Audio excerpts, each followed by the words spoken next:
Hello and welcome to Culture Shocked, the pop culture podcast brought to you by four aging millennials and our outdated opinions. I'm your host, Doug, and with me as always is... I'm Adrian, and we haven't even begun to peak. I'm Corey, and you know what? I'm the one who knocks. Could I be any more, Mike? This week we continue forward with another introductory episode. With our focus on television, join us as we discuss the shows we love and love to rewatch. The series that we struggled to finish or never even could. And then we'll finish things off with our top 3 TV shows of all time. Now kick back that recliner and join us for some television.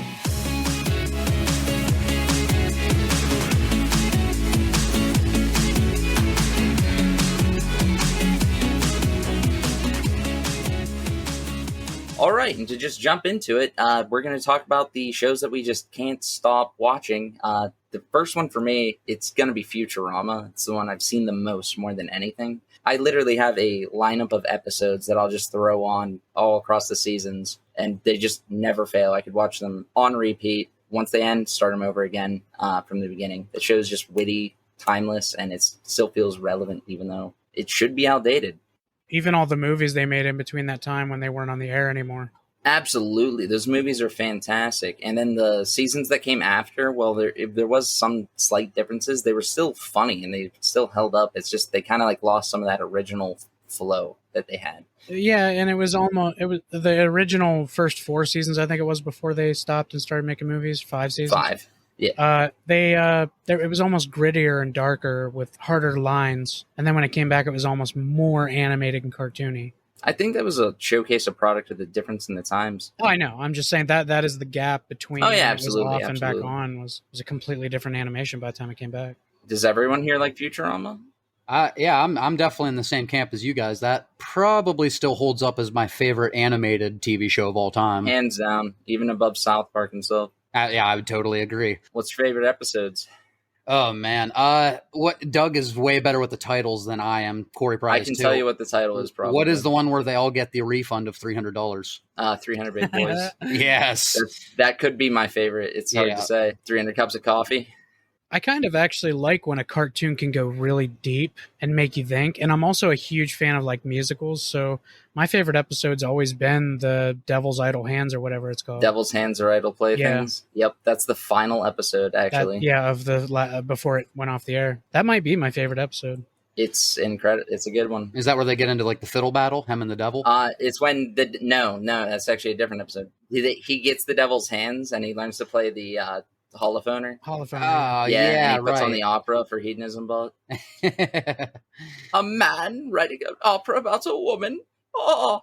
I definitely have fond memories. That kind of stepped the animated game up for me because like me and my brother, who's on this podcast, that's me. We watched a lot of the same cartoons, obviously growing up, and this just like took it to a level that I didn't really know I can enjoy a cartoon or an animation that much. And I still remember Corey having all the seasons on DVD, and we would just watch those on repeat.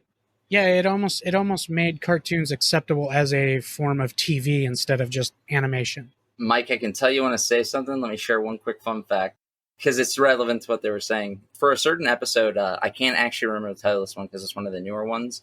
Where everybody got brain swapped and were in each other's bodies. In order to make that work out, because of the writer, some of the writers on that show actually had PhDs in mathematics. They created a new mathematical theorem to make that episode make sense because they always made sure they made sense and didn't just bullshit their way through things. It was a very smart show. There's not like a lot of episodes. I haven't watched it nearly as much as you guys have. It's not my favorite, but the one that always sticks out to me is actually like a sad one. When it's going back and showing like the dog. Jurassic Park. Yeah. It's a very good episode. That one gets me every time. That when that song plays at the end, a little lump in my throat, not gonna lie. You probably lived a full life without me. I also love the one where they win the tour to the Slurm factory. Yes. They get to party with Slurms McKenzie. Yeah. I'm so tired of partying. Go on. Bender, why did you jump in? Everybody was doing it. I just wanted to be popular. Yeah, and that's another thing. That show is just like, it's so quotable. Fry in the Slurm Factory. Great episode. And yeah, Doug is our Rolodex of Futurama episodes. I have seen these hundreds of times. I'm not even going to pretend. It's my hands down most watched show of all time and always will be. I have no doubt. But I could talk about that literally for hours. So we should probably move on to the next show. This is one I think we're all going to agree on to a point. We'll get into some more divisive titles. Oh, don't you worry. But this, I'm going to lump these two because they're very similar. Friends and How I Met Your Mother. Similar is putting it lightly. Yeah, one's really good and one copied it. Wow.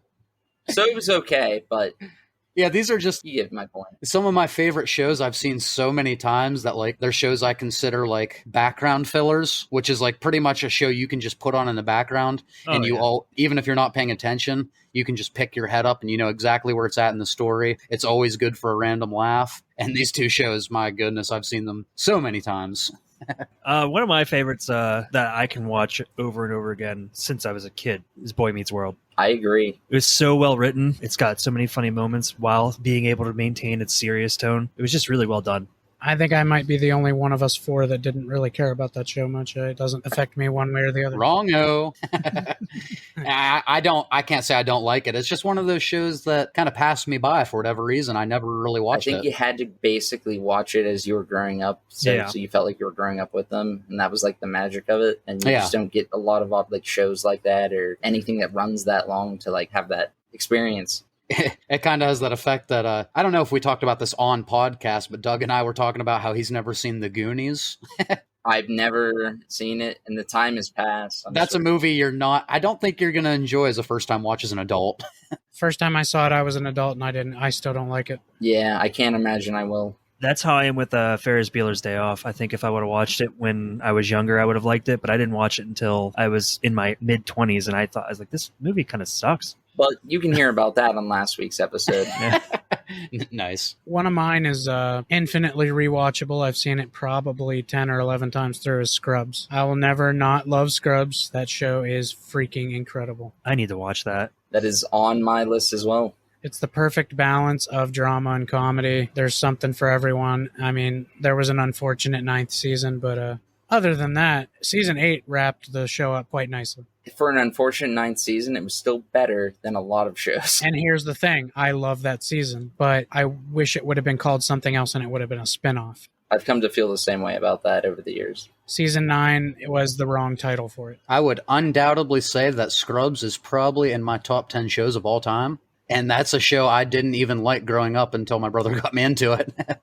Yeah, I was Scrubs head. We watched it in my house from the first episode. We caught it and like watched it as it aired. Pretty sure I jumped in around 3 or 4 and never missed one after that. One of my favorite things about the show, as you guys saw from my top 3 list last week, we talked about how I really like the idea of like a piece of media conveying like a bigger message. And Scrubs just like, you can literally learn everything you need to know in life by the last 5 minutes of episodes of Scrubs.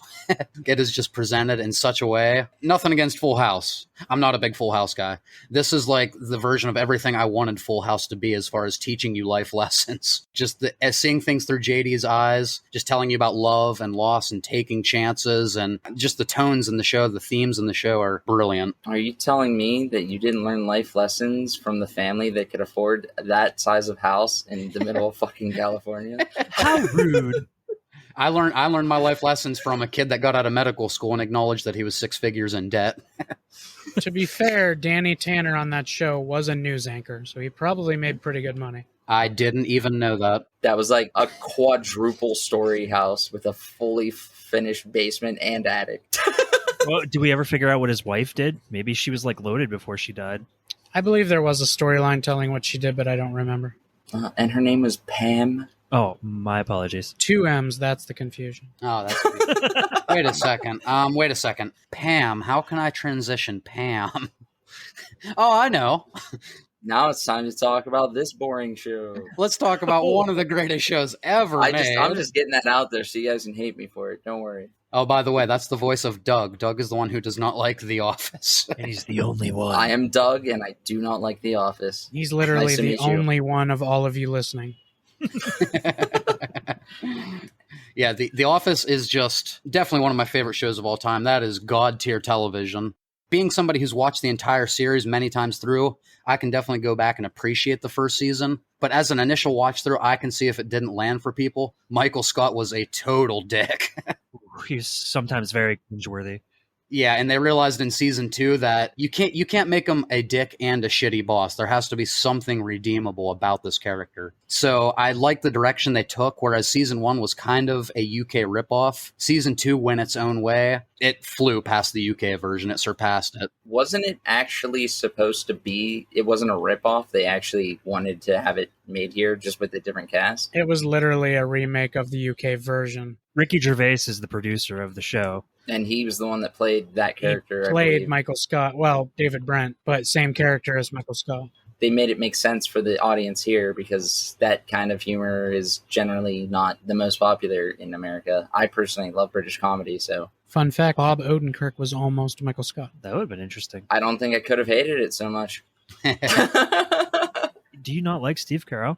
I do, when he's, not doing that. But anyway, I'm not going to shit on your show, please. Just imagine an office with Bob Odenkirk as Michael Scott and Seth Rogen as Dwight Schrute. Yep, he almost was Dwight Schrute. Any type of comedic show as well, you have to have that romantic interest. And Jim and Pam was just like, it was a great concept. I like Pam being with the wrong guy. I like how, so many of these shows start off with every one of your friends as an example. Every one of these shows start off with most of your or all of your protagonists always single, a bunch of young, single, attractive people. And I liked how they put Pam in a relationship prior, whereas you could still see Jim had feelings for her, but it wasn't just hey, I'm single, you're single, why not?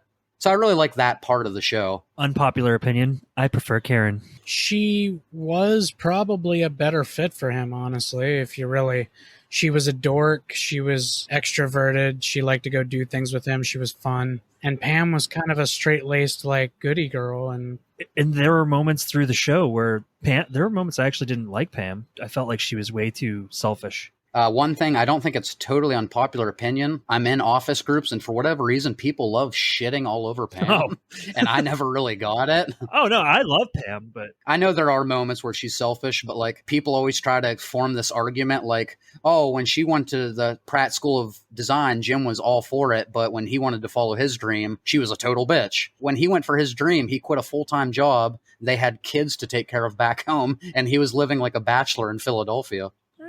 To me, that's two different worlds. When she went to New York, they were in a relationship, but they were two people with no kids, no commitments. To me, that's just not a very good argument. It's not a very good argument, but one can be made that their kids were definitely young enough for Pam to just move there. She played that all wrong during that dinner when she says, I liked my life, or I liked our life back in Scranton. I don't want to do this. That's a little unfair to not even be willing to try it.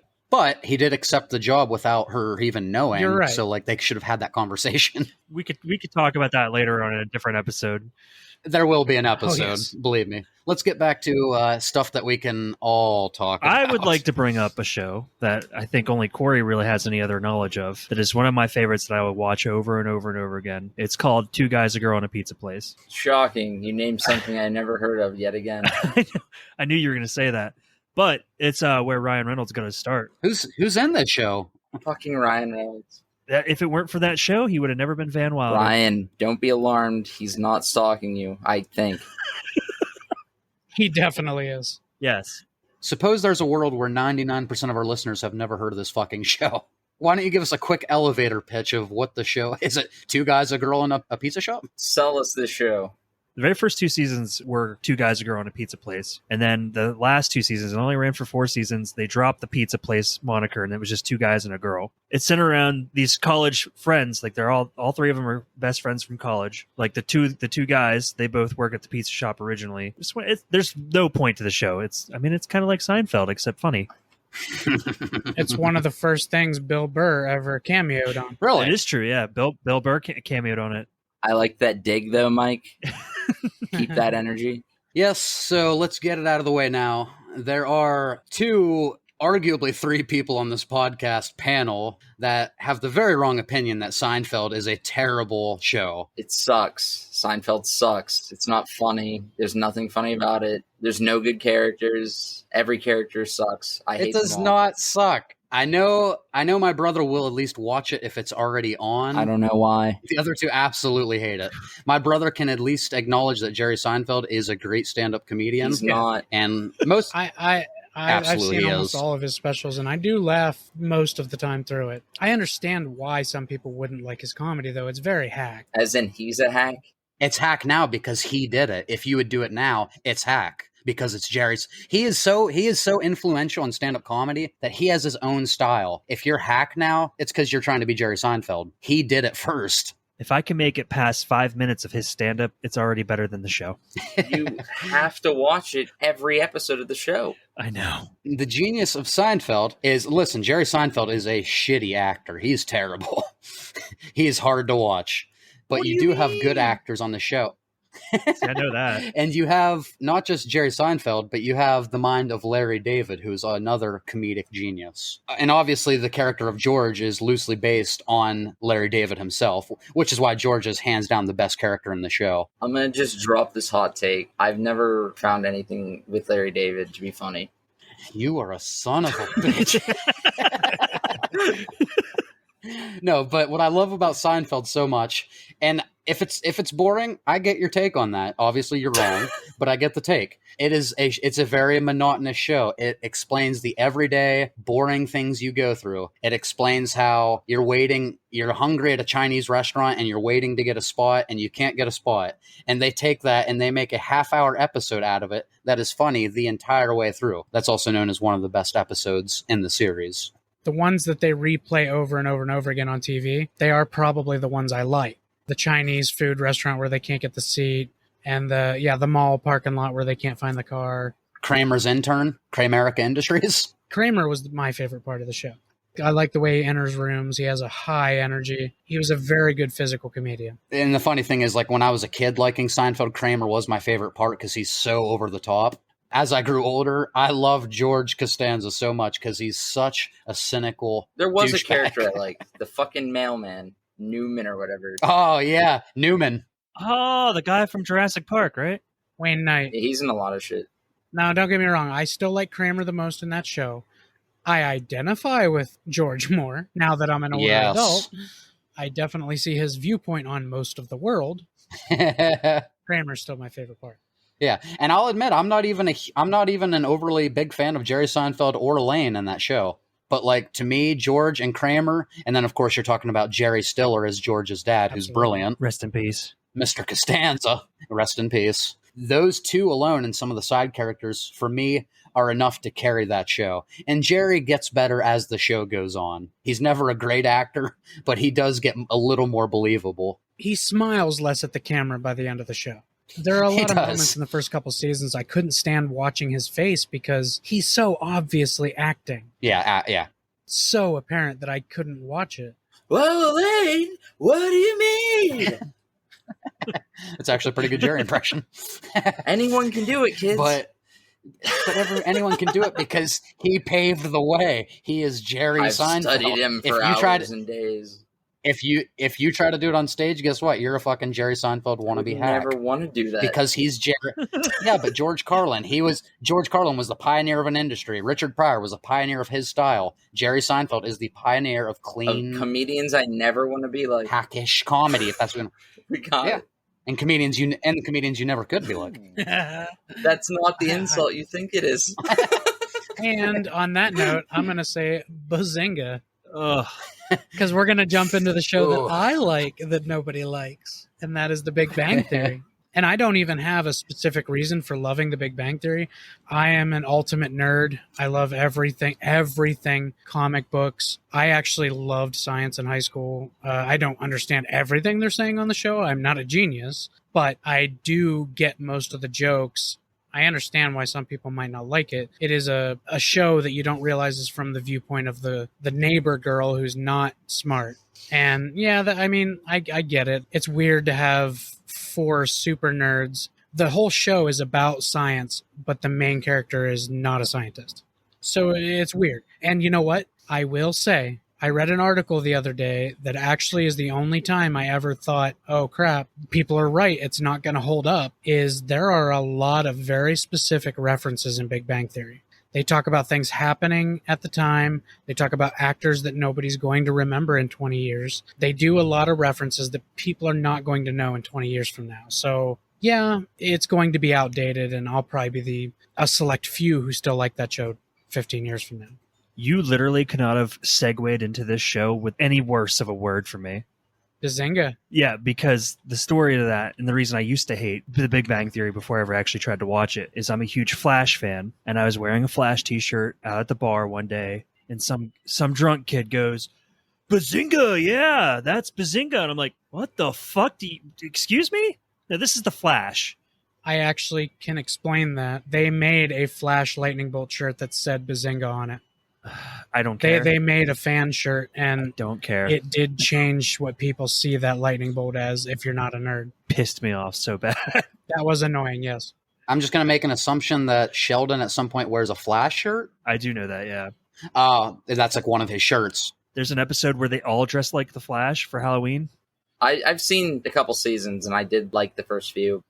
Ultimately, in that episode, they decide none of them are going as the Flash because they can't all go as the Flash. With that being said about the whole Bazinga thing, I did give the show a shot years later. I made it through almost the entire first season, and I was like, that's your big problem right there there. were moments where I maybe smiled, but I just can't laugh. I never laughed. The first season is very low on the list of seasons to me. Because everybody knows historically the first season are the best season of a series. I mean, I didn't even make it 5 minutes past Seinfeld, so I mean, Big Bang Theory already beat that. I just want to make a quick point. Whereas these two, Doug and Mike I'm referring to, who are completely closed-minded and say there's not one laugh in Seinfeld, I will say bits and pieces of Big Bang Theory, I'm not a fan of the show at all. But if you have an episode on in the background, I'll laugh a couple times. I keep going back to Seinfeld. just like there's a reason that Seinfeld was number one on TV for many, many years. I have a theory, but I won't share it today. There weren't any other good shows on at the time.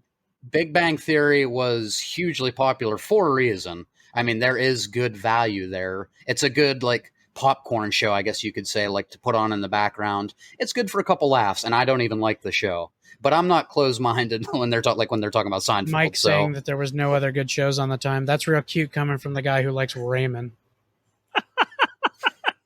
Damn. I don't go out of my way to watch Everybody Loves Raymond. And while Seinfeld was on, I mean, yeah, fucking Raymond. Ray Romano dares call himself a comedian.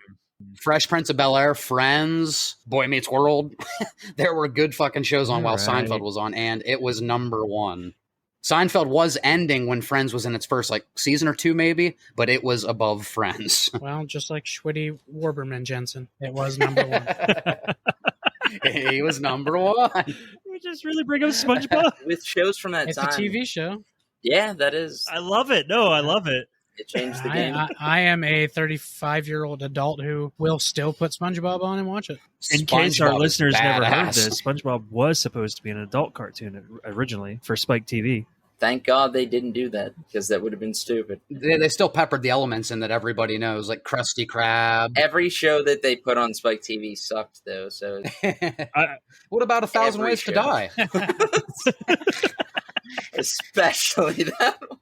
Oh, come on. You see the one where the guy got knocked a vending machine on top of himself? What a way to go. Bro, I've seen every The one that sticks with me is the guy that got bit by the banana spider and died from having an erection for 1 million years. Oh, Not my a million God. years. He died hours later, but that was, if you get bit by one of those spiders, it literally gives you an erection if you're a man.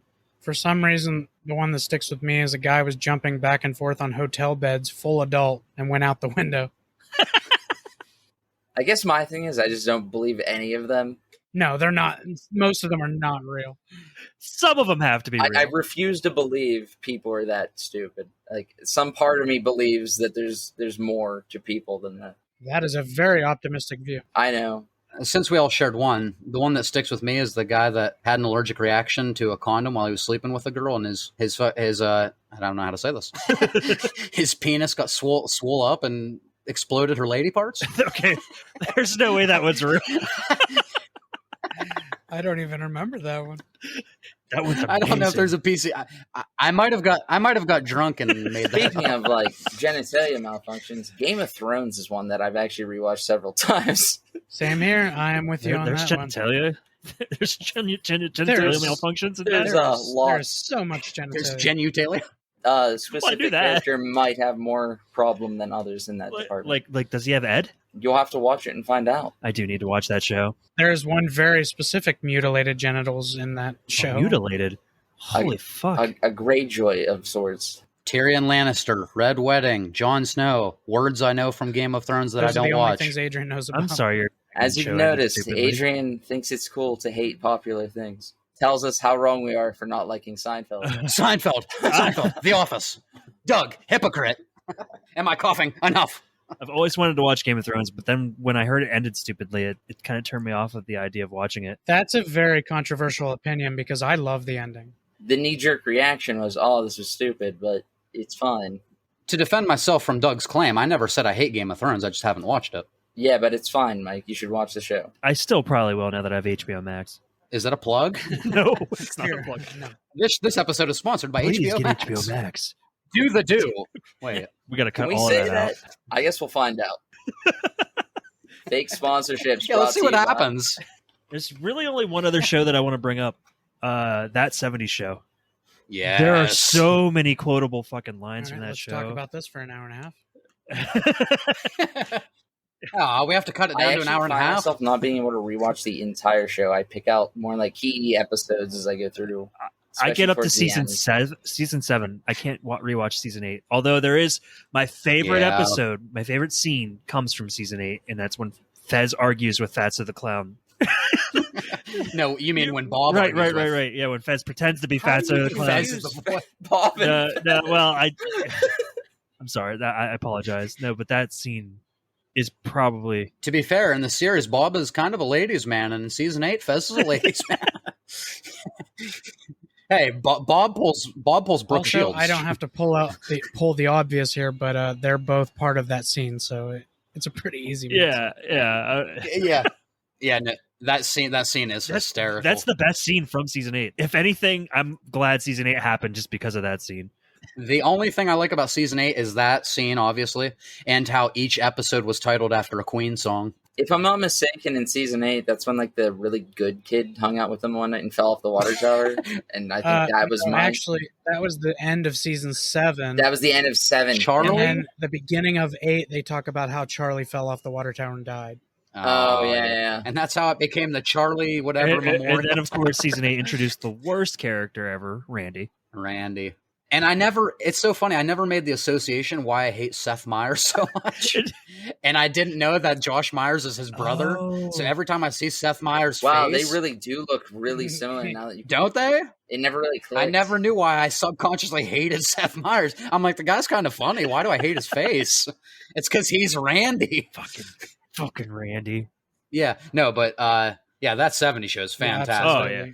I have one that's kind of because I know you're dying to get to a specific one, Adrian. I know, and we all know. Let's not pretend. But this one, I don't know if none of you probably ever watched this. I was raised on very old television, much older than me, and I love MASH. I have seen it probably 50 times beginning to end, and I know nobody else is probably interested, but I can still sit down and watch that show, all 11 seasons of that show. Literally only one thing I know about MASH. There's a guy in it named Hawkeye. The finale was the most watched thing in television for like ever. A very long time, yeah. Yeah. Held the record for a very long time. And it's an incredible finale. And Adrian, I know you talk about shows with a message. And that's something you would like. Oh, there are very heartbreaking moments in MASH. Oh yeah, it's I'd even argue it sort of paved the way for that kind of television. I don't know of anything that really did it first. It certainly was at the time a very different show because everybody was doing tongue-in-cheek comedy back then. There wasn't a ton of like comedy drama together, especially back in those days. It was mostly either straight up family sitcom comedy or hard crime fighting drama. There wasn't really a mix. Sorry for a 60-plus-year-old spoiler, but like main characters that were around for seasons that you grew to love died in that show, in that comedy drama. Like it was game-changing. They portrayed military military hospital workers, doctors, they portrayed them very well. Medics is the word you're looking for? That is a word for it, yes. Just here to help. I thought I said it fine, but fuck me, right? All right, let's move on. Fuck me, right? But to Doug's point, that is, I just, I did some quick internet research, and that is still the most watched series finale in history. It's an incredible finale, too. Do you guys want to take a quick guess at what number 4 is? Seinfeld. Do you want to guess what 5 is? Friends, below Seinfeld. Yeah. Hard disagree. Not everybody can be right. And it's funny, it's 52.5 million to 76.3 million. So 23.5 more million people watched the end of Seinfeld. So that's strange, isn't it? 23.5 more million people were wrong. There was more to do in 2004 than in 99. That's fair. Maybe TV wasn't as hot as it was back More at the end of people had the Seinfeld. internet. Yep. Stumbled onto good things, It's just so weird that such a shitty show is number 4 of all time for finales. The internet wasn't so popular. weird. We just covered this. Less TV was watched in general in 2004. You're a genital. Oh, you said in general. I know. The truth hurts. I know. I just told you the truth. That's number 4th most watched finale of all Then time. what is 2 and 3? I want to know what 2 and 3 is. Do you guys have any guesses? I have no fucking idea what number 3 is. Throw them out there. Number 2 of all time. Think about, it's an older show. Happy Days. That could actually be up there. That's why I thought about it. It's the only one. Happy Days didn't end very well. I think it started to slide at the end. It spinned off into Laverne and Shirley and Jenny Loves Chachi and all this crap. Much like It's Always Sunny in Philadelphia, this show largely took place in a bar. Cheers. And spawned one of the show on my list, spinoff, Frasier. 13 wonderful seasons. That's on a different one of my lists. I love Frasier. Wait, was Frasier really 13 seasons? Yes, it ran for 13 seasons, and it was a spinoff of Cheers that ran for 12. Damn. And Frasier was in it, not from the beginning, but for most of it, like in Cheers. Let's not forget about Becker. Yeah, Becker. That's Ted Danson, right? Ted Danson. Get me some tossed salad and scrambled eggs. Back to Frasier. He was better as Sam. Oh, man. Woody Harrelson was in Cheers. That's where Woody Harrelson started. Yeah, and he was great. Yeah, and now he's like this fantastic, actually, like big name actor. It's almost like they all start small. I'm just kidding. Cheers did have a hell of a cast. I have a kind of obscure one that actually got canceled. Really? That I've rewatched 1,000 times over, and I hate that it stopped after season 4. Oh, I totally know what this is. You don't, actually, because 2 of these are on my list, and you're thinking I'm going to say My Name is Earl, which That's do love thinking. My Name is Earl, yes. But lay it on us. The obscure one that I watch all the time is Heroes. That show was one of my favorite shows on TV when it was on. I never watched all of that. Save the Cheerleader, Save the World. That whole show, Siler is one of the scariest villains to ever be on TV. The parallels between the growth of Peter and Siler rising up to that finale was just done so expertly. It was a game changer for like live action, like comic book related things. And it just out of nowhere got canceled for no reason. It had a huge following. I even enjoyed the season that got. Did you like that the final season? Yeah, it was alright. It was fantastic. Didn't they like come back with like a season 2? Let's not talk about that. It was like a 7 or 8 episode like miniseries. There's something off about it. I don't know. It was definitely off, but I did like it. Was Heroes really only 4 seasons? Well, originally. Is that what you said? Heroes Reborn was a little. Wow. Yeah, but the original 4 seasons. I mean, I know that neither Adrian or Mike really watched it or care about the show, but Doug, you watched it. You saw the whole thing, yeah? Yeah, I loved it. If you could pick any of their powers, which one would it have been? Well, besides the obvious 2. Besides the ones where you can do anything. Hero, 100%. The whole concept of time travel and stuff is just it's the winner, hands down. At the beginning of the series, I would have said Hero. But by the end, I would say Matt Parkman's, because it went from just reading minds to completely controlling whoever he wanted to control, making them do whatever he wanted, making them believe whatever that he wanted them to believe. He got scary. He got super scary and powerful. And I was never really sure if he was going to end up on the right, like which side he was going to end up on either. That's the interesting part. Yeah, I liked Matt Parkman. We'll have to talk about Heroes in a future episode for sure. Yes. Oh yeah. I would pick the power of flight, but just like unlimited flights from a plane. Peter had flight, or no, not Peter. His Nathan. brother Nathan had flight. I want to be Hollow Man. I call Kevin Bacon and Hollow Man. I think I would love the power of like super speed, and that's not even because I'm a Flash fan, but that's just here because we go. Dude, no, do you realize how much you could do everything? You know, it's okay to just say it's because you're a Flash fan. No, that's not even it. Everyone would be like, hell yeah, dude. But no, it's not because I'm a Flash fan. It would make things so much easier. And you know how fast you could get to places, how fast you could accomplish simple tasks. Well, if Mike would pick the power of super speed, I'd probably pick the ability to make 99.1% pure methamphetamine. But we'll get to that later. That's a teaser. Is that a segue, Adrian? Is there something you'd like to say? No, that's a segue to topic. That's only a tenth of a teaser. Let's move on. And now that we're being watched by the government, hey, viewers. So my last couple contributions, I just want to prove how lowbrow I can really be, because these are some dumb fucking shows. My good friend Ty and I always got into Trailer Park Boys. God, I love that show. Ricky is one of the best characters of all time because of just how stupid he is. It's not rocket appliances. What comes around is all around. There's literally a whole subsection called Rickyisms. I promise you, look them up. They're the funniest thing. I liked the movie, but I thought the show was just way too much of the same thing. The movie, I laughed a lot, but it was just like, why is there a show? Absolutely, and it's fantastic. And even though the show fell off hard, I always loved Workaholics. I don't know why, but that is just one of the funniest, like, gut-busting, stupid college-level guys fucking partying. Is that the show with the ICP episode? Yes, Juggalos. Yeah, they went to the Juggalo Fest and like hung out with Juggalos. Yes, that's Adam Devine, the show he's in. Okay, that was that. When I saw that show, it was hilarious. I just never really sat down and watched much of it. Workaholics is very funny. Yeah. It is awesome. It's one of those shows, though, where you can watch 2 or 3 episodes and you're kind of good for the day. Yes, totally agreed. In moderation.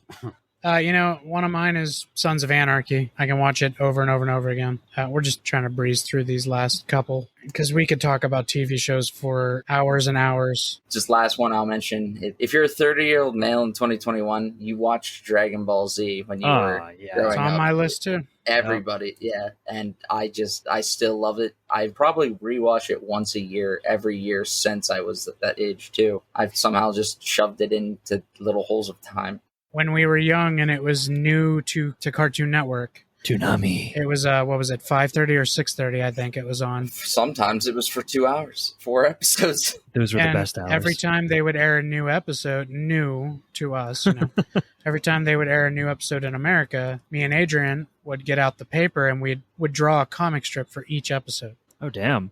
There is somewhere out there 200 pieces of paper with just a comic strip of what happened in that episode. That's crazy. Like, I would be outside playing with friends and stuff in the neighborhood. My mom knew to yell for me to come into because it was time for Dragon Ball Z, so I could go the hell in the house and watch my show every day. So they didn't care what was going on, what we were doing. Nope, I'm done. No, stay out here. Nope, Dragon Ball Z time. Let's be real. We've all tried to do a Kamehameha once.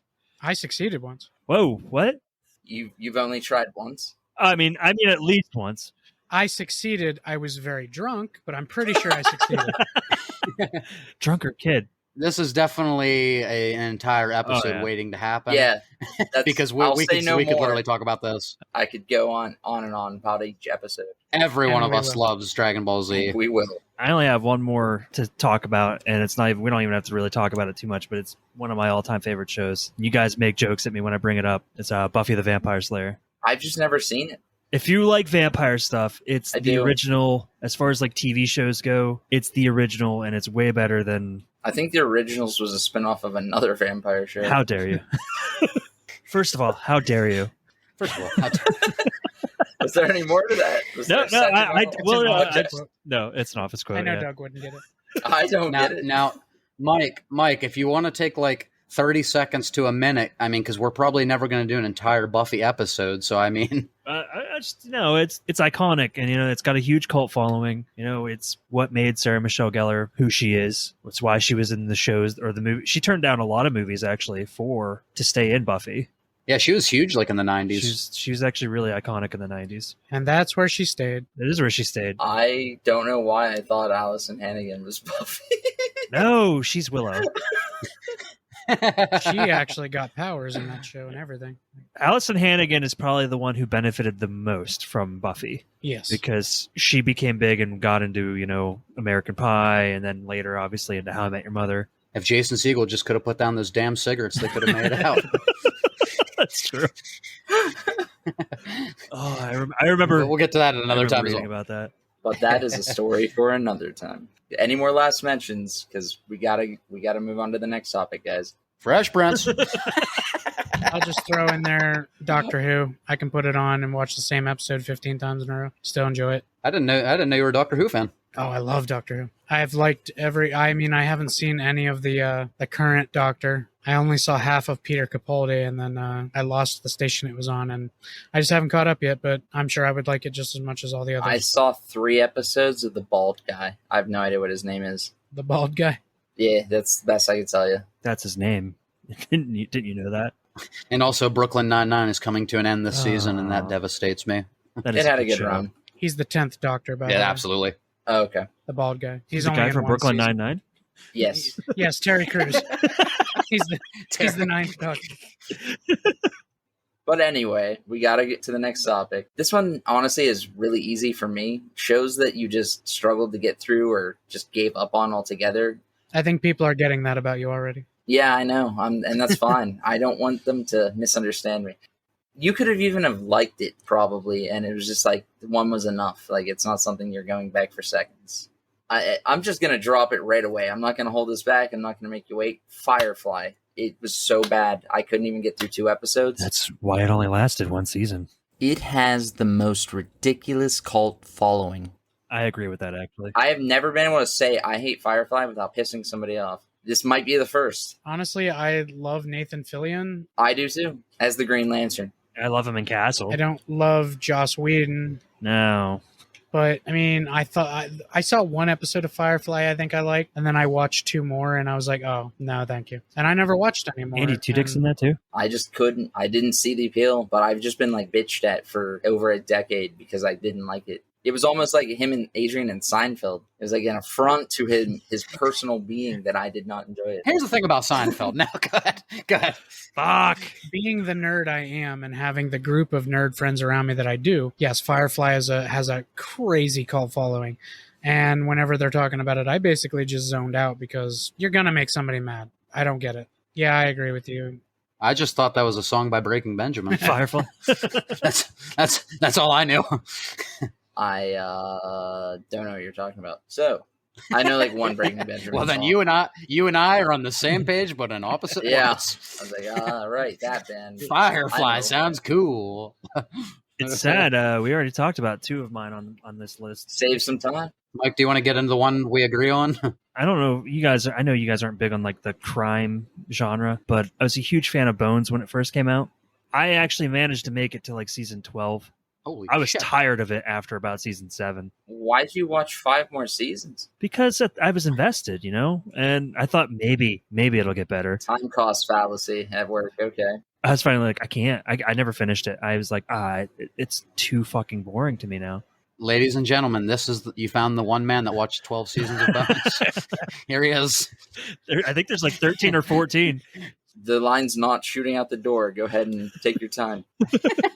There are 2 groups of people, the ones who made it to season 7 and the ones who watched 8 through 13. Hey, Bonesaw's ready. Bonesaw is ready. Like I said, it was good when it first started. There was a good dynamic between the characters, but once the 2 main characters got together, the sexual tension was gone and it just went to shit. Yes, that's very true. There's something about those procedural crime dramas that just do just nothing for me. I just don't really get why they're so I popular. probably haven't given enough of them chances, but they do nothing for me either. It's the same episode on every single one every week. I just don't get it. As far as I'm concerned, there's only ever been one good one, and it got canceled. What was that? White Collar. It was a very good show. I don't even know what that is. That was on my first list and I didn't even bring it up. It was actually a really, really good crime procedural. It had a lot of comedy and intrigue and mysterious characters. It wasn't just your normal Law and Order, doom, doom, now we're in the courthouse. The difference is each episode actually had important parts of an actual bigger storyline, unlike most of your crime procedures. And there were long-running storylines within the show. Whole season things build up, like almost like Breaking Bad, where at the end they paid it off. It was kind of good. So there was actually like whole season payoffs. Yes. That was how Dexter was, and it broke the mold of the genre quite a bit by putting you behind the lens of the villain, basically, of the series. And that was interesting. We got Bones. We got the White Collar Comedy Tour. Another popular series, Sherlock, the BBC one, Benedict Cumberbatch, Jonathan Cucumber Patch, whatever his name is. That is Doctor Strange you're talking about. Don't you dare make fun of Mr. Strange. Yeah, no, I love Doctor Strange. He's a Mr. Strange. But one of the best first seasons of any show I've ever seen, and then it just tanked after that, kind of like Dexter. The first season was amazing, one of the best of all time, and then they just fell apart at every scene at the same time. What do you think changed about it? They had like a clear-cut goal and the way to get to it mapped out and ready, and they took the time needed to build the tension to set it up to get to it. And you can always tell when a show continues on without having had thought that far ahead, and everything starts to feel rushed. They stop focusing on the details, the small things that it loses you, because they don't really even know what the goal is at that point. Yeah, that's definitely a good point. I think a lot of shows suffer from that. Like, they get really bigger than they were anticipating, and they realize, like, oh, we have to keep this going. Supernatural. Hard disagree. I enjoy it. I think it was good all the way through. I'm in the middle of watching it now for the first time, but everybody says they'd only planned for like 5 seasons. Well, yeah, it wasn't supposed to be 15 seasons long. They say that you could tell that Old Yellow Eyes was supposed to be the final villain, but they just fuck it. And here we are in 2021 and with it finally finishing, and those guys' that's lives hard to believe. Being very, very different. So hard to believe. Yeah, so I'll get into my first one. And Mike, you and I were talking about this a little bit off podcast, but unfortunately I have to put Shameless on this list. Yes. This is another adaptation from, what did you say? Australia was the original. Yep. Australia. Yeah. And man, like the first 5 seasons of this show was just like chaos, but it was so fun. William H. Macy was just that dude had a screen presence about him. He always has. Also the shittiest father in the world. Oh man, yes. but he was a lot of fun to watch. Like we were talking about, man, he was also my favorite character. Lip was such a badass at the beginning of the show. They ruined him so much. Yeah, somewhere along the lines they really ruined his character. Like, why? Yeah, and if anybody's watched Shameless, like, Gallaghers aren't responsible. That's not what they do. No. That's not what we came here for, okay? We came here for the shit show, not the clean show. As King T'Challa once said, we don't do that here. Rest in peace. But Shameless is from the one non-nerd, I got a reference him. Not nerd, he says. Shameless is just like chaotic fun. At least it was for the first couple seasons. And somewhere along the lines, it really fell off the rails. No pun intended. And yeah, they really got a lot of the characters wrong going into like season 6, 7 and beyond. And I've honestly, like, Mike has watched further than I have, so he has maybe more input, but I literally stopped watching after season 7. I've made it to season 10. Second or third episode in, I just haven't been able to watch it anymore. They've destroyed most of the characters. I think the only one that I still even remotely like is Carl. Is Kev still a badass? No, not really. Aw. I mean, he's still an idiot. I mean, they didn't ruin that about him. Right. They still nail that, huh? V's still hot. I mean, yeah, absolutely. I don't know what else you want from me. V is still a very attractive woman. I have nothing to add here, unfortunately. I've never seen it. Yeah, I figured this would just be a Mike and I kind of thing. Yeah, I also have nothing to add to that. I actually don't have anything on this list, really, that we haven't already talked about. Oh, I have something that we could talk about, you and I, definitely, for sure. The Arrowverse. Yes, those went way off the rails. They started very strong. The first few seasons of both of the first 2 shows, Arrow and Flash, were some of my favorite TV. I was really into it, and then it just went way too big. They went way too hard. I'm a much bigger DC fan than Corey is. Yeah, I'm more of a Marvel guy. And actually, Corey's the one that convinced me to even give Arrow a shot, because I watched like the first 2 episodes and I thought it was kind of boring. And I remember Corey being like, "If just make it to the 3rd episode, that's when it gets good." So I took his advice, started watching it again, and I was like, "Holy fuck, this does get good." You have failed this city. The first like 3 or 4 seasons, I mean, 4 is kind of being nice, of Arrow are great. The first 2 seasons of The Flash are excellent. The 3rd season kind of lost me a little. I liked Arrow all the way through when it was just his main core group of people. When he started adding all these recruits and stuff, I just couldn't. That's what I mean, man. I couldn't do it anymore. It's too much. I watched it from season 1 all the way to the end. I haven't finished any of them. I haven't finished one Arrowverse show. I've seen every episode of Arrow. I've seen Flash up to what I could see. Supergirl, I watched as much of it as I could. I didn't know it was going to be linked for a long time, so I was behind on that. That's fair. See, I don't know really these shows, but do you think Flash and Arrow, like, it consistently holds up? I enjoyed Arrow. In Arrow, it was up and down. Like, there were seasons that were just, they lost the focus, but there were better seasons. I don't think they intended Arrow to continue as long as it did. Why? With them adding all those extra freaking recruits and stuff, it was like they were just like, how can we keep people engaged? It's not like those were, like, made up for the show. No, they were made up characters. Felicity's made up character. She is. There are a lot of people that were upset that he got with her instead of, Laurel. Yeah, it's definitely more of a comic book storyline, Black Canary being with Arrow. They also didn't have the rights to a lot of things. That's why the League of Assassins and not Talia and all kinds of things running around. My personal opinion, if the Arrowverse was going to screw up any of the heroes' love interests, I wish it would have been the Flashes, because I can't stand Candace Patton's Iris West. I don't know if it's how they write her or the way the actress is. She's annoying. She's always complaining. And the one line that everybody always makes fun of, we are the Flash. No, bitch. No. I like it. Hey, that's what we do here, My favorite part of Arrow is obviously Stephen Amell is a badass, and I love him. Absolutely. He's a great Arrow, but my favorite part is anytime John Barrowman is on it, Merlin. Yeah. Malcolm Merlin. He is amazing in that He's show. amazing. I think the guy that they got to play Deathstroke was amazing. Oh, Manu Bennett. Oh, He was a great Slade. The guy who plays Deadshot's amazing. Like, they did really good with the casting in that show at the beginning. the casting isn't the problem, is most of them are solid, but I don't know. It flew off the handle for me anyway. Doug, did you have a next up? This was a show I really liked for several seasons. 30 Rock. Alec Baldwin, Tina Fey. I loved it for a long time, but it just... Oh, yeah. I just stopped one day and never watched it again. I don't really know why I stopped. Yeah. I've never even been interested to watch another episode since, and I don't really know why. It's a weird one. I totally fell off 30 Rock as well. I was watching it, then one day I wasn't anymore, and couldn't tell you why. That's interesting that 30 Rock is on your list, because Saturday Night Live is on mine. It's on Corey's top 3. Oh. See, wait, Saturday Night Live as a whole? Yeah. It's not funny. Man, it's just not funny. That's big to put on there. That's like 60 years old. It's just not funny. So wait, are you saying it was never funny? I'm saying it hasn't been funny in a very, very long time. Even back in the day, back in the 90s, early 2000s, whenever it was, I think Mad TV was leaps and bounds better. That's the one I watched. I think In Living Color was leaps and bounds better. I think the Keenan Ivory Wayne show was leaps and bounds better. I don't even know that one. The thing you have to say about SNL is it did give us a lot of great comedians. Yes. Yes, I mean, I'll agree with that. Yeah, from its golden era, yeah. They are very good at finding talent and putting them out in the world, yes. Bill Hader. I love Bill Hader. I think he's super underrated. Their sketches just aren't well written. No, they're not that great. The only time I really enjoyed SNL is like when Dana Carvey was on there doing his Bush impersonation and his Ross Perot impersonations. Oh, yeah.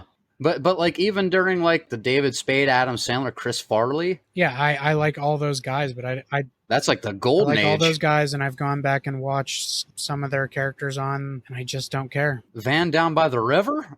And a van down by the river. More cowbell? I literally did that skit for my monologue in 8th grade. So yes, obviously there's stuff I love about it. I got a fever, and the prescription, or is it not prescription? The only prescription is more cowbell. That's it. I fucked that up. My bad. If you search through 10, we're keeping that in there. Through 10 piles of shit, you're gonna find some corn. That doesn't mean that's your vegetable for dinner that night. It's an interesting analogy. Well, that's I don't know. I don't even know how to fucking respond to that. I literally am at a loss for words. I love that analogy though. That's great. I've never heard that analogy before. You can lead a horse to a fountain, but you can't make him fuck it. You actually can. There's a whole job based around it. And that's enough about that. Anyway. Yeah, I haven't watched SNL in probably over 10 years. I can't even tell you who's on it nowadays. I can tell you Bobby Moynihan's probably still on it. I think the last full episode of SNL that I watched was the very first time Adam Driver was on there. I will. That skit with the undercover boss was fucking hilarious. I've seen that skit. See, there are exceptions. They're like, Kylo, we know it's you. I will say the only thing that gets me to watch Saturday Night Live is if I like the guest host. Yeah. Because one, I want to hear their opening monologue, and two, I'm actually half interested to see the skits that they're in. Did you see the when Will Ferrell was hosting and Ryan Reynolds was in the crowd? Yes. And see him like just completely fanboy over him? Yeah. Yeah, that's a great skit. Dave Chappelle had a really good stand-up skit on there recently. I think it was like a couple months ago. That was awesome. I definitely recommend going back and watching that. Hey guys, what is the Ryan Reynolds ticker at now? That's only 2. No. That's only 2. Okay, if you say so. Don't worry. That's only 2 guys, a girl, and a pizza shop, a pizza place, a pizza fucking. You can count. That's only the second time. Okay. He was on an episode of Scrubs. Well, I didn't bring that up. You did. He was. Because you didn't know, Mike. I did know that, actually. I was going to say something, but I didn't want to. Anyway. Mike, how was Free Guy? I didn't see it. Okay. Anyway, what I'm going to throw out, and I don't even know if you guys have ever even watched the show. This literally, I lost it by the end of season 1. It had all the right elements for me. Like, I like comedy. I like sports. So The League, I don't know if you guys ever even watched The League. I thought this was a show that I would absolutely love. Because, I mean, fantasy sports in general, comedy. Like, I thought it had all the right elements. And I'm like, oh, yeah. Sports, though. I think that's a step too. And I think it proved truthful. You were trying to convince me that, the first season isn't always the best. You need to continue to watch on. And sometimes that's right, but not always. I will completely contradict myself. Yeah, that show was not entertaining. You know how, like, you make an investment on a show, so maybe for a few episodes you try to make it funnier than it is. I don't know if I'm the only one that does that. But, like, after you sift through a few episodes, I'm like, wow, I am not having a good time. I cut my losses. I give it 3 episodes. If I'm not interested, I move on with my life. Why did I waste all this time on this? That's how I felt with Bones. I will sit through an entire season of shitty episodes just to see if I like it. I just know that if I don't like it by the 3rd episode, the payoff isn't worth it. If it takes 40 hours of this show to get me to be into it, then I could have been enjoying something else a lot sooner. Yes. That's all it is. That's why I stopped watching a lot of shows. And this part of the show was much easier for me than you guys. I admit I probably should have watched more than 5 minutes of Seinfeld. I don't. Oh, hey, look at that. We have compromise. I'm amazed you could sit through 5 minutes of Seinfeld. I still stand by my statement. If I could pick 5 episodes, Mike might give the show a chance. I'm not saying you'd watch it beginning to end, but you might be like, all right, there's actually some decent Listen, I'm stuff in open-minded enough. You pick any random 5 episodes, I'll watch them and I'll tell you. Absolutely. I appreciate that. I respect you didn't even attempt to include me there. I respect it. That's because you're so set in your damn ways. I know what I like and what I don't like. Plain and simple. Damn it, I don't want to go back to Seinfeld. I was going to say, how much Seinfeld have you watched? More than you believe. More than me. Multiple episodes. My best friend in high school, it was his favorite show, and I was at their house. I basically lived at their house, so it was on all the time. Right. I just didn't like it. All right, that's fair then. They all like The Office too. I didn't like it. I just didn't like it. Right. And then one other one I want to talk about is an animated show. I don't think any of the 3 of you even really care about this show, but I have to talk about Family Guy. It was on mine too. I loved it back in the day. Yeah. It's so bad now. Oh man. Yeah, the first couple seasons before they made Peter too fucking stupid to function. The show had some good stuff to it. Yeah, I'd say like maybe season 3 or 4. I really genuinely enjoyed the show, and I thought it was going to go strong I thought it was going to be like the next South Park. I'd even give it a few more seasons than that, honestly, of watchable. Yeah, before it really fell. I watched all the way through 8, I think. I did too. It was solid for a while, but I mean, I agree. It basically became The Simpsons. The decline it began before that, though. I don't even know how people still watch The Simpsons. Like, how is don't. that still going? He said they don't. Why is it still on TV? It's because they're predicting the future. It's just habit now. Yeah. It's Right. Sunday night. It's time for The Simpsons. Why? Because it's Sunday night. Because it's Sunday. That's what you do. They look at each other and they go, why are we watching this? Because we have for the last 30 years. Oh, okay.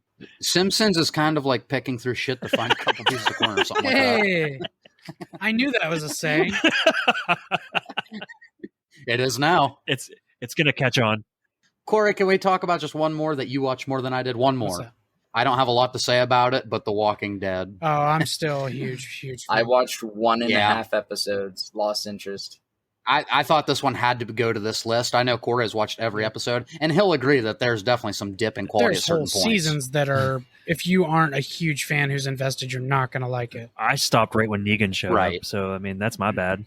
That's the end of season 6. I know, that's what I mean. I'm like, yeah, Negan was probably awesome. That is such a weird place to stop that show. I think what happened is I had a core group of people that I watched it with. Like I never watched it by myself. Yeah. I stopped watching Breaking Bad in season 3, right before all the most amazing things occurred. Mike. Hey, Wait, Corey, did you have something to say about The Walking Dead and the Negan? Oh, I was just going to say that seasons like 5 and most of 6 of Walking Dead isn't phenomenal. But then when the Negan people start to show up and start terrorizing them and start messing with them, it really starts to get great again.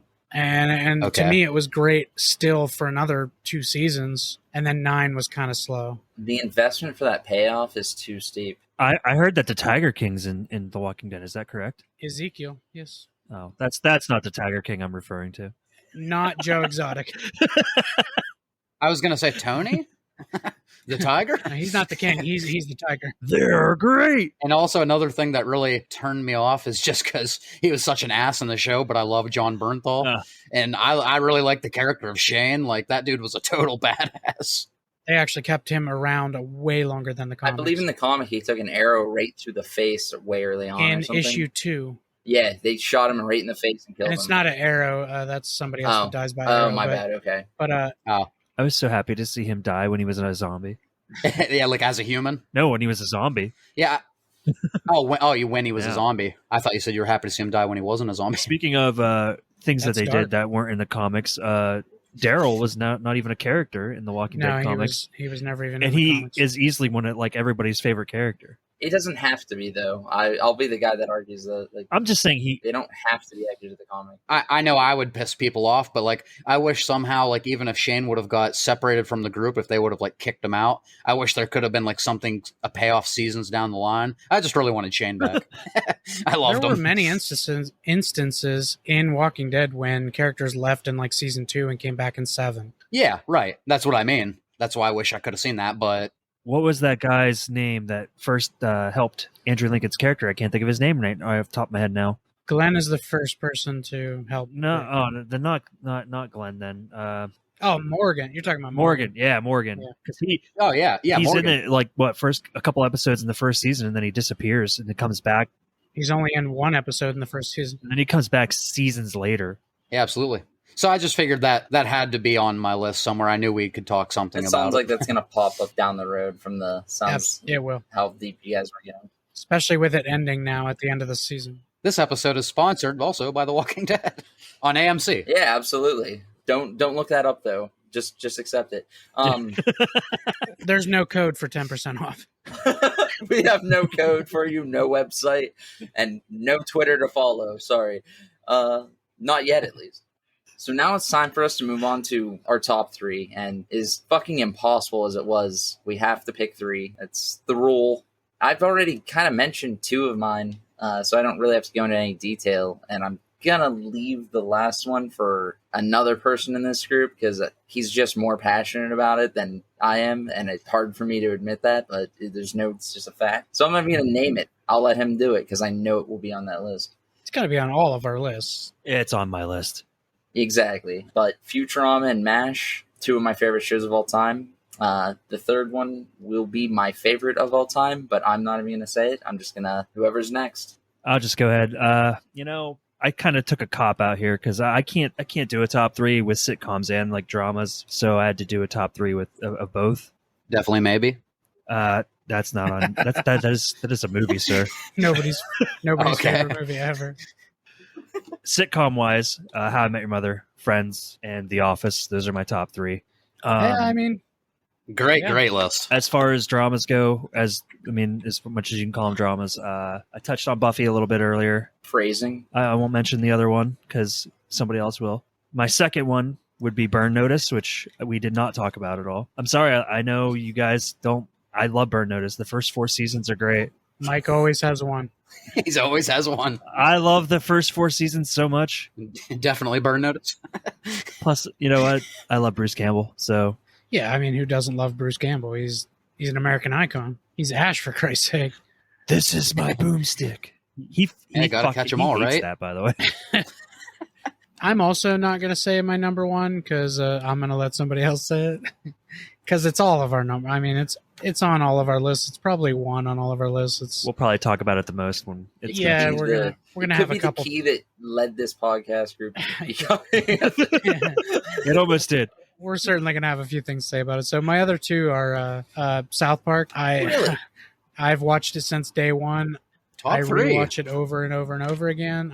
I've never not laughed watching South Park. It's my favorite episode. It's my favorite animated show of all time. Favorite episode. Yep. I'm going there. I'm gonna have to say my favorite episode might be the Guitar Hero episode. That's fantastic. The World of Warcraft Make episode love, not Warcraft. is also one of my favorites. That's one of my favorites. Mine's a silly one. It's the Walmart episode when they have to defeat the Walmart. Yeah. I love the Ginger episode. I don't The know Ginger why. episode's really good. I like the You should watch what company you're with, Mike. my third favorite one is probably the Halloween episode where he cuts up Scott Tenorman's family, mom and dad. I'm having Feeds it to him. Mr. and Mrs. Tenorman today. Isn't that good, Scott? Oh, But honestly, I love that show so much it's hard to pick a top 3. I love the Magic Johnson episode, the AIDS episode with Jared from Subway, he has his AIDS. no, when Cartman has AIDS. It's the same episode. That's the same episode. Is it Yeah. the same episode? I'm sure they've made fun of Jared so many times now in that show. That might come up next week. My number 2 is it's on some people's lists, nobody here, but Sons of Anarchy is probably my second. It's another show I need to watch. Very deep. It's basically the Sopranos and of the motorcycle world. Like, I don't know how to describe it without you watching it. It's a very deep, dark show, and it's intriguing. It's captivating, it's gripping, and I don't know. I've watched it over and over and over again, and I still cry when Expletive gets killed in prison. I know the time has passed on spoilers, but Somebody dies in prison. Sons of Anarchy is still one that I know still have friends that are like, oh, I'm on season 3, don't tell me. Speaking of people dying in prison. So, as far as my top 3, fact. The Office is my third favorite show of all time. It is easily the most rewatchable show, in my personal opinion. If there's any example of a show ending and going right back to the pilot as soon as it runs its course, that's The Office for me. Totally agree. Yeah, number 2 on my list is actually a comedy that I enjoy more, but it doesn't have the rewatchability of The Office. So number 3, The Office. I've seen it, 15 times at least, probably. Number 2, it's got to be It's Always Sunny in Philadelphia. Yeah. The show, to me, like, what I love about it so much is, like, they don't even toe the line. They go so far over the line. They push the envelope so much. They do. They talk about racism, abortion, underage drinking, gun control. What I love about what they do with the show is they kind of make fun of both sides of the argument. So what they do is, like, somehow they take these really sensitive issues and they don't necessarily ostracize any one group of people because they make everybody feel equally dumb. A perfect example of that is probably the abortion episode. Oh my God. Yeah. And that's what episode 2 of the first season. The first season started off harsher than any. The gang gets racist and Charlie wants an abortion. Those are the first 2 episodes. Harsher than any show ever started. Came in strong. With no-name actors that should not have probably worked. Yeah. They made it work. Absolutely. And that's the American dream right there. Those dudes made that possible on an iPhone. So kids, you can do it too. Well, please don't. But yeah, so I just love what that show does with so many sensitive topics. They push the boundaries in all the right ways. You literally have Dennis on the fence on the abortion episode. He's literally sitting on top of a fence. I'll admit it has fallen off the last season or 2, but it has so many great seasons of rewatchability. The first 11 seasons I would easily recommend to anybody. Best Christmas special of all time. 100% the best Christmas episode of anything there's ever been. But number 1, we've all been waiting for it. Let's talk about the elephant in the room, Home Improvement. I don't think so, Tim. Oh my God, that was right. good. That was good. All right. Actually, the number 1 show, my favorite show of all time. Say its name. Say its name. Give it some respect. Breaking Bad. This is the greatest show that has ever been on television. Vince Gilligan is a master of the craft. I have never had a better experience in my life as far as storytelling, callbacks, payoffs, symbolism, camera shots, point of view shots, foreshadowing, even use of colors for different characters and how they paint that character. The entire series as a whole just tells such a great story. I have never seen somebody become so sympathetic to such a monster. And this show was so powerful that there was people at the end of season 5 that still root for Heisenberg. Like, they still think Walter White is, for the most part, in the right, and he didn't really do that much wrong throughout the show. Think of another series that ever created a monster from a mouse, like they did with Walter White, to becoming Heisenberg? That's a great question. Like, I know, like, the whole thing was transforming, Mr. Chips to Scarface. That was what Vince Gilligan started out wanting to do. I don't know. Does anything come to your guys' mind? A lot of characters that are like that were already leaning that way. Yeah, off the top of my head, no.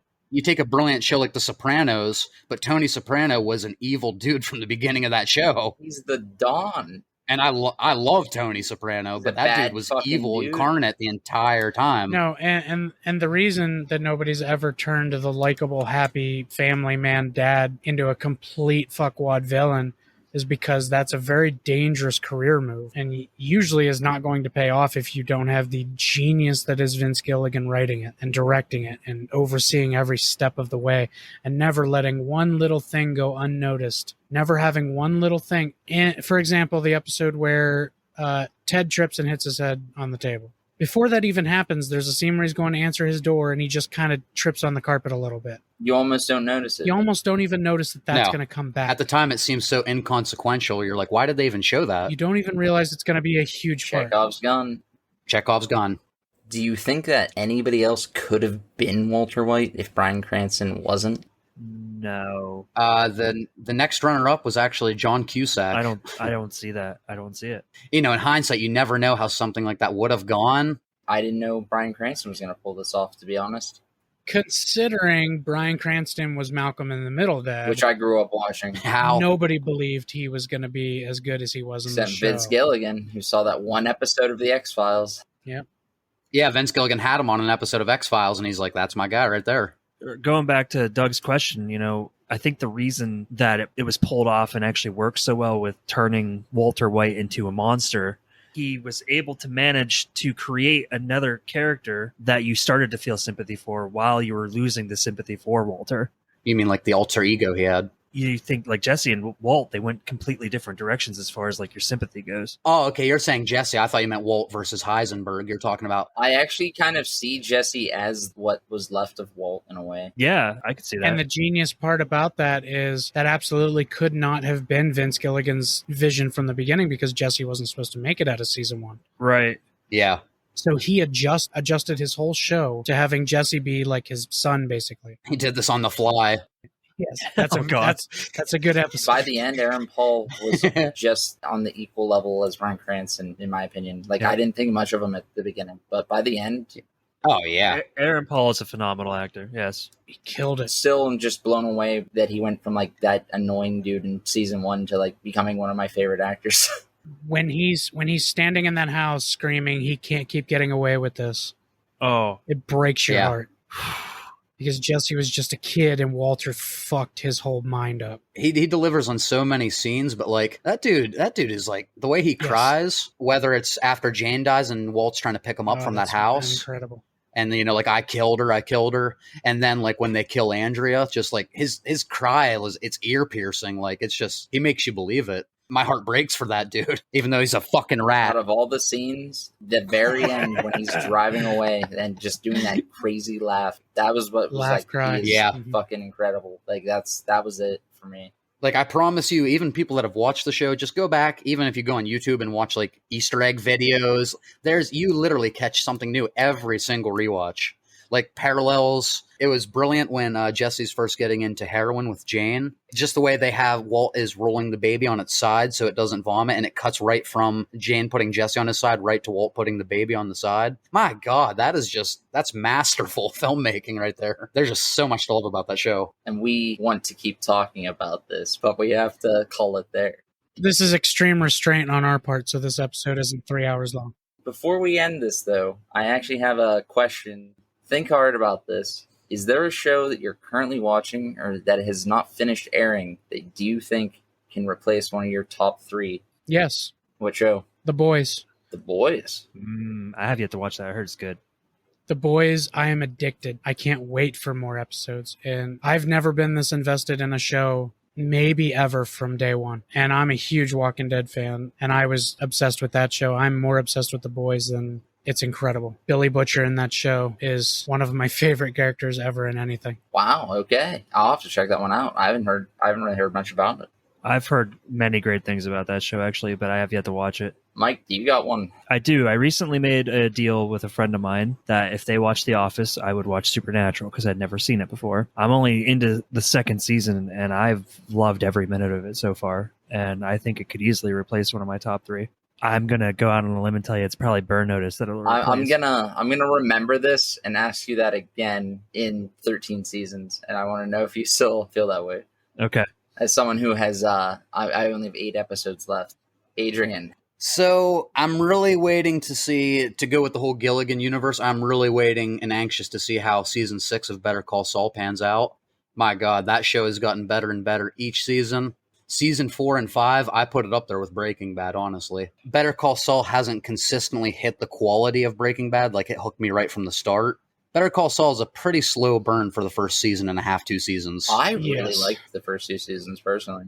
Oh, I love the hell out of it, but I could see how other people... Then again, coming from Breaking Bad, I was hungry for more, and it was giving it to me, so...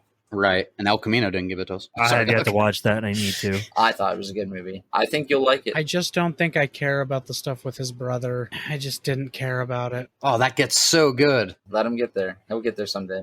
I'm in season 4, and I still don't care about his brother. Oh. We can't say anything specific, though, because this guy. I have yet to see any of Better Call Saul, and I want to just because you guys mentioned like Mike makes an appearance and Gus makes an appearance. In appearance, yes. Mike's my second favorite character he's my first favorite character from Breaking Bad. So mine too. Fucking Walter White. Psychopath. Walter White is my favorite character to ever appear on a screen. I wasn't rooting for Walt, but he was the best character. Yes. Well, that's what I mean. He's my favorite character. you know what? I do like Walter White. I don't like Heisenberg. I like that. There you go. That's very fair. And then also, I watched it. Doug and I are currently talking about it. I watched this once like 12 years ago, but apparently I was smoking way too much weed and I forgot everything about it. But I'm rewatching The Sopranos and it's fucking awesome. It's an amazing show. I'm like near the end of season 5 right now, and this show has me completely hooked. Dying for you to finish it so you can talk about the finale. Absolutely. So That's on HBO Max. So Sopranos and Better Call Saul, I would say more accurately, they're going to climb probably into my top 3 to 5 dramas of all time. But in all sincerity, It's Always Sunny, The Office, probably just not getting crossed. I have a show right now that I've been watching for a number of years because you only get one new season every 2 years. I know what you're going to say. If it continues at the pace it's going and keeps poking me the way it has, it could become number 1 if it doesn't fuck it up. And that's Westworld. Oh, that's not what I thought you were going to say. When I finished season 1, I saw season 1 4 times before season 2 came out. I've seen season 2 4 times before season 3 came out. And I still have a good chunk of time before season 4 comes out, but I'll rewatch season 3 several times before that as well. And Aaron Paul is now a character in the series, starting in season 3. Yes. And I can't believe how the show started to what it is now. I'm 100% in for the full ride. Nothing's going to make me stop watching that show before it ends. My God, if it doesn't end, I just don't think I'll feel complete the rest of my life. Do they know how long they plan on going right now? No idea. I can't believe it is where it is now. Like, it's just, it could go anywhere. I'm saying so little. I thought you were going to say Rick and Morty. I love Rick and Morty, but it doesn't have that. Will Rick and Morty ever jump Futurama? I don't think so. Not only do I love it, it also has a nostalgia, and I've been watching it most of my life. Right. Nostalgia is a fucking powerful thing. I went back and forth on South Park and Rick and Morty being my third. And if Rick and Morty keeps going, has 10 or more seasons, and still as good as I feel like the quality is now, it could definitely jump over South Park. I love South Park, but Rick and Morty is fantastic. It's great. You like South Park and Rick and Morty more than Futurama? I do. I love surprises Futurama. me. Don't get me wrong; it holds a very special place in my heart.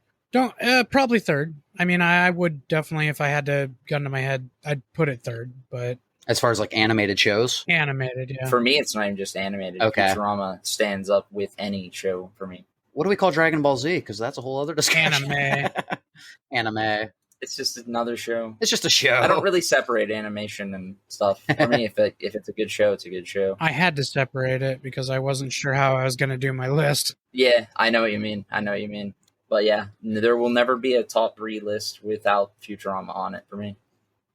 But with that, guys, I think that's going to bring us to the end of our show. Adrian. Hey, if you guys enjoyed this, be sure to go over to youtube.com and check out Baker Reviews. Baker Reviews. Thanks for sharing your time with us again this week. If you're new here, consider subscribing to the show. Join us next week. We've got to pass that controller around and talk about some video games. From all of us at Culture Shock, thanks for listening.